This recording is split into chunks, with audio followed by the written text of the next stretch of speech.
শুভ সন্ধিয়া সকলোকে আশা ৰাখিছোঁ আপোনালোক সকলোৱে নিশ্চয়কৈ পঢ়া টেবুলত বহি আছে আৰু পঢ়িবলৈ লৈছে আৰু মই আপোনালোকক দি আছিলোঁ মেডিয়েভেল হিষ্ট্ৰীৰ কুৱেশ্যনসমূহ আজি মই লৈ আহিছোঁ দ্বিতীয়টো পাৰ্ট আপোনালোকে ইতিমধ্যে প্ৰথমটি পাৰ্ট চালে আশা ৰাখিছোঁ এই পাৰ্টটো চাব আৰু আপোনালোকে নোট ডাউন কৰি চাব আপোনালোকৰ নিশ্চয়কৈ উপকাৰ হ'ব আহক তেনেহ'লে আমি আগবাঢ়িছোঁ পৰৱৰ্তী কুৱেশ্যনসমূহৰ দিশে মেডিয়েভেল হিষ্ট্ৰীৰ কুৱেশ্যন নম্বৰ 60 চুডাংফা কিয় বামুণী কোঁৱৰ বুলি জনা গৈছিল শুদ্ধ উত্তৰ হ'ব ব্ৰাহ্মণ পৰিয়ালত ডাঙৰ দীঘল হৈছিল বাবে তেখেতক চুডাংফাক বামুণী কোঁৱৰ বুলি জনা গৈছিল এই প্ৰশ্নটি আসাম পুলিচ এডিআৰই আৰু এছআইৰ বাবে মোষ্ট ইম্পৰ্টেণ্ট কুৱেশ্যন নম্বৰ 61 তলৰ কোনজন ৰজাই 21 দিন আহোম ৰাজ্যৰ শাসন কৰিছিল শুদ্ধ উত্তৰ হ'ব চুহুং ৰামধ সিংহৰ মৃত্যুৰ পিছত দেবেৰা হাজৰিকাই চুহুঙক ৰজাৰ সিংহাসনত বহোৱাইছিল কিন্তু 21 দিনৰ খন্তেকীয়া ৰাজত্বৰ অন্তত দেবেৰাই চুহুঙক হত্যা কৰিছিল নেক্সট কুৱেশ্যন 62 দেবেৰা হাজৰিকাক কোনে হত্যা কৰিছিল দেবেৰা হাজৰিকাক আতান বৰগোহাঁয়ে হত্যা কৰিছিল এই প্ৰশ্নটিও মনত ৰাখিব এইটো সঘনাই পৰীক্ষাসমূহত আহি থকা দেখা পোৱা গৈছে কুৱেশ্যন নম্বৰ 63 আহোম ৰজা চুলিকফাক কি নামেৰে জনা যায় লৰা ৰজা নামেৰে চুলিকফাক জনা যায় ইয়াৰ লগতে অন্যান্য দিশসমূহ আলোচনা কৰিম কিয়নো তেখেতক লৰা ৰজা বুলি কোৱা হৈছিল লালু হুলাই ৰজা হিচাপে নিযুক্তি দিয়াৰ সময়ত চুলিকফাৰ বয়স আছিল 14 বছৰীয়া এটি সৰু ল'ৰা সেইবাবে তেওঁক অসম বুৰঞ্জীত লৰা ৰজা নামেৰে জনা যায় চুলিকফাৰ হিন্দু নাম আছিল ৰত্নধ্বজ সিংহ কুৱেশ্যন নম্বৰ 64 গুৱাহাটী আৰু সমগ্ৰ নামনি অসমৰ কোনে মোগলৰ হাতত অৰ্পণ কৰিছিল বা সমৰ্পণ কৰিছিল শুদ্ধ উত্তৰ হ'ব লালুখোলা কুৱেশ্যন নম্বৰ 65 প্ৰতাপ সিংহ আৰু গদাধৰ সিংহক কি নামেৰে জনাজাত আছিল এই প্ৰশ্নসমূহ আপোনালোকে খুব ভালদৰে মনত ৰাখিব কাক কি নামেৰে জনা যায় আৰু হিন্দু নামসমূহ মনত ৰাখিব কিয়নো এইসমূহ পৰীক্ষাত আহি থকা দেখা পোৱা গৈছে আৰু সঘনাই আহি থকা প্ৰশ্নসমূহত কৰিও আৰু অকণমান ব্যতিক্ৰমী প্ৰশ্নবোৰ চাব যাতে কোনজন ৰজা কি বুলি জনা গৈছিল এই প্ৰশ্নটো যদি আহিছে আকৌ নেক্সট অন্য এজন ৰজা কি নামেৰে জনা গৈছিল সেই প্ৰশ্নসমূহ মনত ৰাখি থ'ব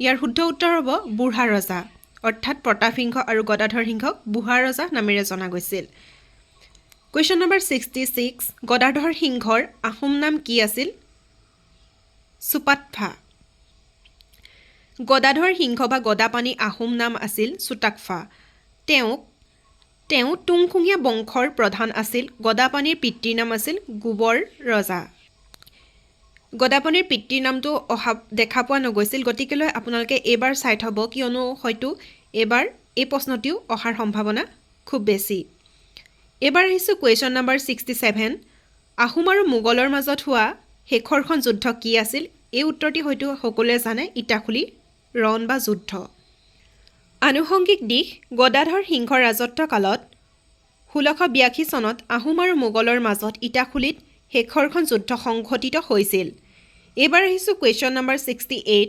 শাসনাধীষ্ঠ হোৱাৰ পূৰ্বে আহোম ৰাজ্যৰ কোনজন ৰজাক লাই কোঁৱৰ নামেৰে জনা গৈছিল অপশ্যন আছে 4টা option A Rudrasingha option B Rajeswar Singha option C Shivasingha option D Pramatta Singha ইয়াৰে শুদ্ধ উত্তৰ হ'ব ৰুদ্ৰসিংহ আৰু আনুষংগিক দিশ লাই কোঁৱৰৰ গদাপাণি আৰু সতী জয়মতীৰ পুত্ৰ আছিল সতী জয়মতীৰ পুত্ৰ দুজন আছিল লাই আৰু লেচাই তাৰে ৰুদ্ৰসিংহক লাই কোঁৱৰ নামেৰে জনাজাত আছিল আহোম ৰাজতন্ত্ৰৰ সময়ত গতিকেলৈ মনত ৰাখিব এবাৰ আমি আহিছোঁ কুৱেশ্যন নম্বৰ 69 কোন আহোম ৰজাৰ সময়ত আহোমৰ ৰাজপ্ৰসাদত প্ৰথমবাৰৰ বাবে বিহু উদযাপন কৰা হৈছিল এই প্ৰশ্নটি মন কৰিবলগীয়া যিহেতু আমাৰ এবাৰ বহাগ বিহু পালন হৈ গৈছে বিহুৰ লগত জড়িত হয়তো এই প্ৰশ্নটিও অহা সম্ভাৱনা আছে যিহেতু পৰীক্ষাৰ ওচৰে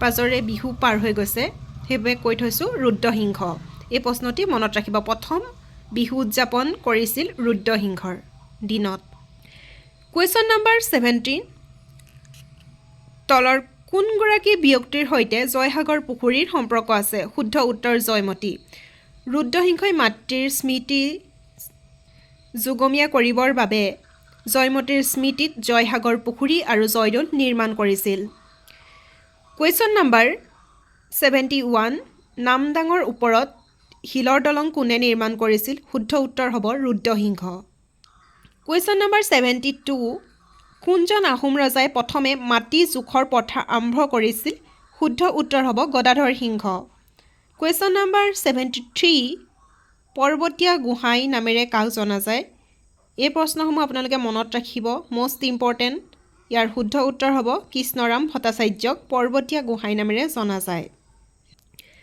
আনুষংগিক দিশ কৃষ্ণৰাম ভট্টাচাৰ্য এগৰাকী বঙালী পুৰোহিত আছিল আৰু ৰজা শিৱসিংহই তেওঁক ধৰ্মগুৰু হিচাপে গ্ৰহণ কৰিছিল তেওঁক কামাখ্যা মন্দিৰৰ প্ৰধান পুৰোহিত হিচাপে নিযুক্তি দি নীলাচলত থাকিবলৈ দিয়া হৈছিল এতিয়া আমাৰ এই প্ৰশ্নটিৰ পৰা আহিবলগীয়া এটা প্ৰশ্ন হৈছে নীলাচল পাহাৰত কোনজন পুৰোহিতক থাকিবলৈ দিয়া হৈছিল বা পূজা পাৰ্বণ কৰিবলৈ দিয়া হৈছিল শুদ্ধ উত্তৰ হ'ব বঙালী পুৰোহিত আছিল তেখেত কৃষ্ণৰাম ভট্টাচাৰ্য আৰু তেখেতে কাক ধৰ্মগুৰু হিচাপে কোনজন ৰজাই লৈছিল বুলি যদি প্ৰশ্ন আহে তেতিয়া শুদ্ধ উত্তৰ হ'ব শিৱসিংহই এনেদৰে আনুষংগিক প্ৰশ্নসমূহ আপোনালোকে মনত ৰাখি যাব কুৱেশ্যন নম্বৰ 74 কোনজন আহোম ৰজাই সিংহাসনত ত্যাগ কৰি পত্নীক সিংহাসনত বহাইছিল শুদ্ধ উত্তৰ শিৱসিংহ কুৱেশ্যন নম্বৰ 75 শিৱসিংহৰ প্ৰধান ৰাণীগৰাকী কোন আছিল শুদ্ধ উত্তৰ হ'ব ফুলেশ্বৰী শিৱসিংহই তেওঁক প্ৰধান ৰাণী ফুলেশ্বৰীক বৰ ৰজা বুলি ঘোষণা কৰিছিল সেয়ে কোৱা হয় বৰ ৰজা ফুলেশ্বৰী কুৱেশ্যন নম্বৰ 76 হস্তি বিদ্যানব কোনে ৰচনা কৰিছিল শুদ্ধ উত্তৰ হ'ব সুকুমাৰ বৰকাঠ এই প্ৰশ্নটি সঘনাই পৰীক্ষাসমূহত অহা দেখা পোৱা যায় প্ৰিভিয়াছ ইয়েৰৰ SI পৰীক্ষাসমূহতো অহা দেখা পোৱা গৈছে এই পুথিখনৰ ৰচক কোন বুলি গতিকেলৈ মনত ৰাখি থ'ব আৰু সুকুমাৰ বৰকাইটে ৰচনা কৰা হস্তি বিদ্যানব অসমৰ অন্যতম পৰিচিত সচিত্ৰ পাণ্ডুলিপি ৰজা শিৱসিংহই 1714 আৰু 1744 খ্ৰীষ্টাব্দত তেওঁৰ পত্নী অম্বিকাগিৰিৰ পৃষ্ঠপোষকতাত ৰচিত হস্তি বিদ্যানব হাতীৰ পৰিচালনাত আৰু যত্নৰ বিষয়ে খুব সুন্দৰভাৱে এই গ্ৰন্থখনত আলোচনা পোৱা গৈছিল আৰু আমি এতিয়া আগবাঢ়িছোঁ কুৱেশ্যন নম্বৰ 77 ধুদৰ আলি কোনে নিৰ্মাণ কৰিছিল শুদ্ধ উত্তৰ হ'ব গদাধৰ সিংহ আমি আহিছোঁ এবাৰ নেক্সট কুৱেশ্যনৰ মাজলৈ কুৱেশ্যন নম্বৰ 78 আহোমৰ মাজত মৃতকৰ দাহ কৰা প্ৰথা কোনে প্ৰৱৰ্তন কৰিছিল ইয়াৰ শুদ্ধ উত্তৰ হ'ব ফুলেশ্বৰী অৰ্থাৎ ফুলেশ্বৰী কোন আছিল বুলি যদি প্ৰশ্নত আহে তেতিয়াহ'লে জানিব যে শিৱসিংহৰ পত্নী আছিল ফুলেশ্বৰী আৰু তেখেতক বৰৰজা অম্বিকাগিৰি বুলিও জনা যায় ৰাণী ফুলেশ্বৰীয়ে পোনপ্ৰথমে আহোম ৰাজ্যৰ মৃতকৰ সৎকাৰৰ বাবে মৈদাম প্ৰথাৰ পৰিৱৰ্তে দাহ কৰা ব্যৱস্থা কৰিছিল আৰু এই প্ৰশ্নটি আহিব পাৰে কোনে মৈদাম প্ৰথাৰ পৰিৱৰ্তে দাহ কৰা প্ৰথাৰ প্ৰৱৰ্তন কৰিছিল বুলি তেতিয়া শুদ্ধ উত্তৰ হ'ব ফুলেশ্বৰী কুৱেশ্যন নম্বৰ 79 শিৱসাগৰ পুখুৰী কোনে খন্দাইছিল শুদ্ধ উত্তৰ হ'ব অম্বিকা অৰ্থাৎ ফুলেশ্বৰীয়ে শিৱসিংহৰ পত্নী আনুষংগিক দিশসমূহ স্বৰ্গদেউ শিৱসিংহৰ পত্নী ৰাণী অম্বিকা ওৰফে মুদাম্বিকাই শিৱসাগৰ পুখুৰী খনন কৰিছিল এই পুখুৰীক বৰপুখুৰী বুলিও কোৱা হয় 1733 খ্ৰীষ্টাব্দত এই পুখুৰী খনন কৰা হৈছিল শিৱদৌলৰ নিৰ্মাণ কাৰ্যও ৰাণী অম্বিকাগিৰিৰ দিনতেই হৈছিল এইবাৰ আমি কুৱেশ্যন 80 দিশে আগবাঢ়িছোঁ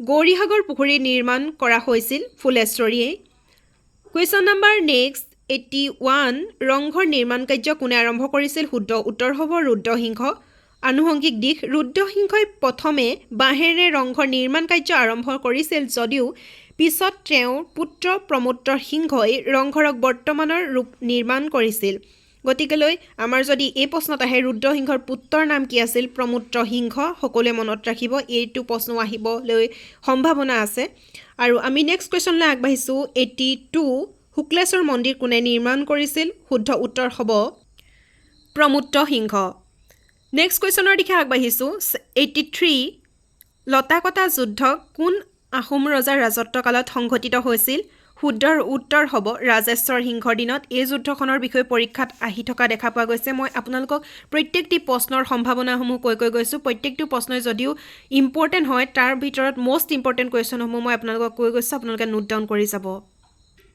এতিয়া আহিছোঁ আনুষংগিক দিশ। লতাকটা যুদ্ধ ৰাজেশ্বৰ সিংহৰ ৰাজত্বকালত সংঘটিত হৈছিল। যুদ্ধত সহায় কৰিবৰ বাবে মণিপুৰৰ ৰজা জয়সিংহই তেওঁৰ কন্যা কুৰংগনয়নীক ৰাজেশ্বৰ সিংহৰ সৈতে বিয়া দিছিল।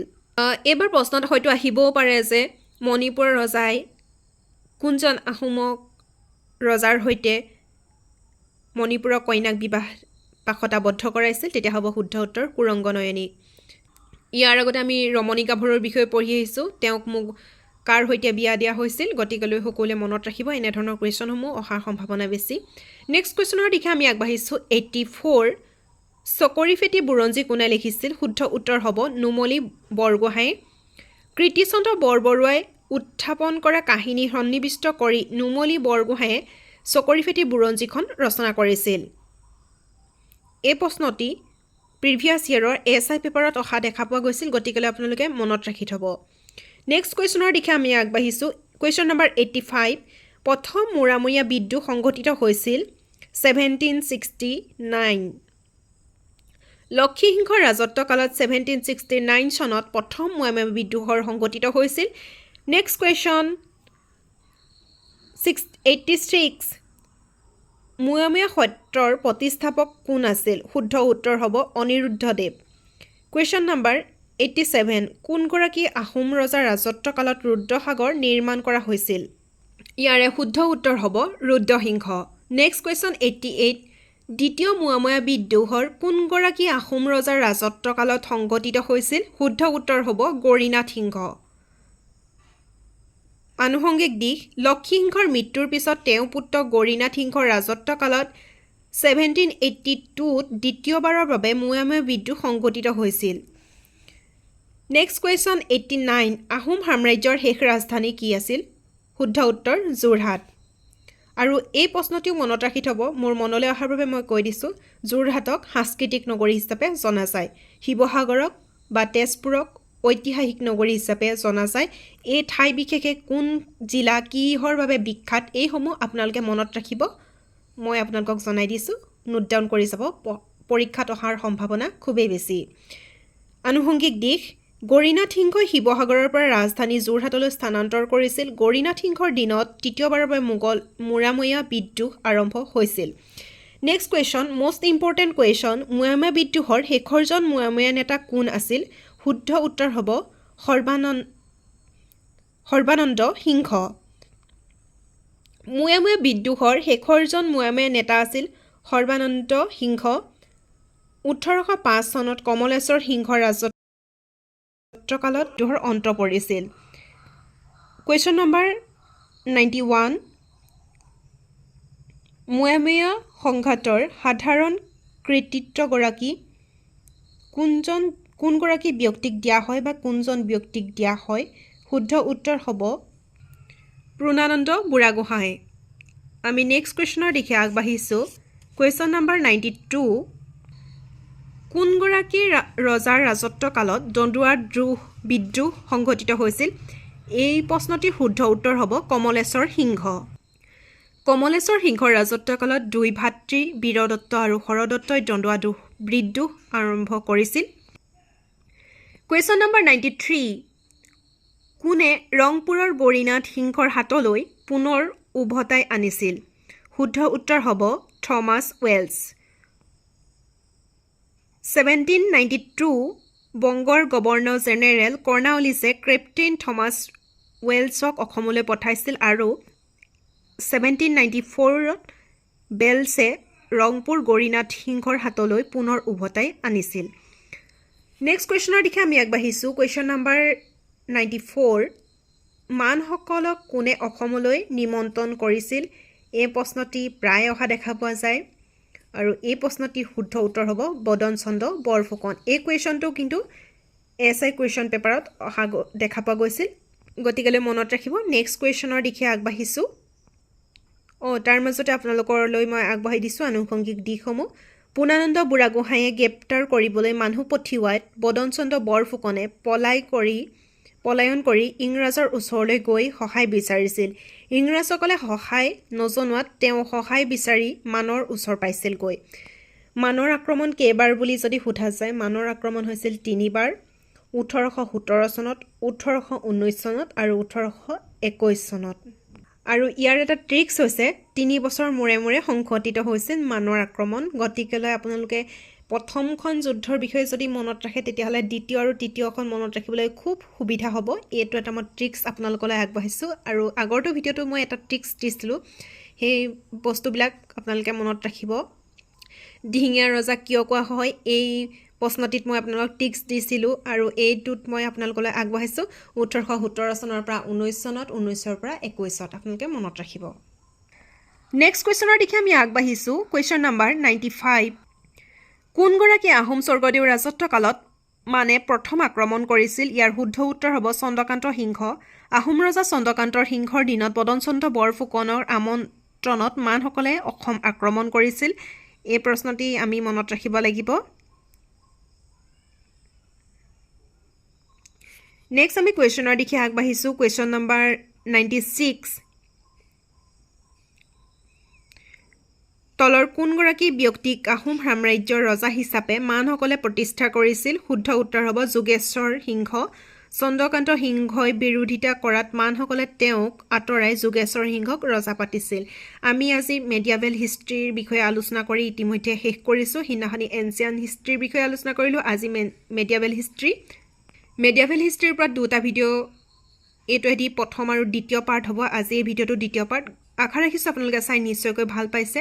যদি ভাল পাইছে তেতিয়াহ'লে please like, comment, share and subscribe কৰিব আৰু আপোনালোকৰ বন্ধু বান্ধৱীসকলৰ সৈতে শ্বেয়াৰ কৰিব। আপোনাৰ লগতে আন 10জন বন্ধু বান্ধৱীও সমানে পঢ়ি আগবাঢ়ি যাওক। সকলোৱে নিজৰ লক্ষ্যত উপনীত হওক। সকলোৰে এটাই উদ্দেশ্য হওক লক্ষ্যত উপনীত হোৱা আৰু সকলোৱে সফল হওক, তাৰে শুভেচ্ছা আৰু শুভকামনা। গতিকেলৈ আজিলৈ আহিছোঁ। পৰৱৰ্তী সময়ত লগ পাম। আমি আধুনিক ইতিহাসৰ বিষয়ে আলোচনা কৰিম। আজিলৈ আহিছোঁ। ধন্যবাদ।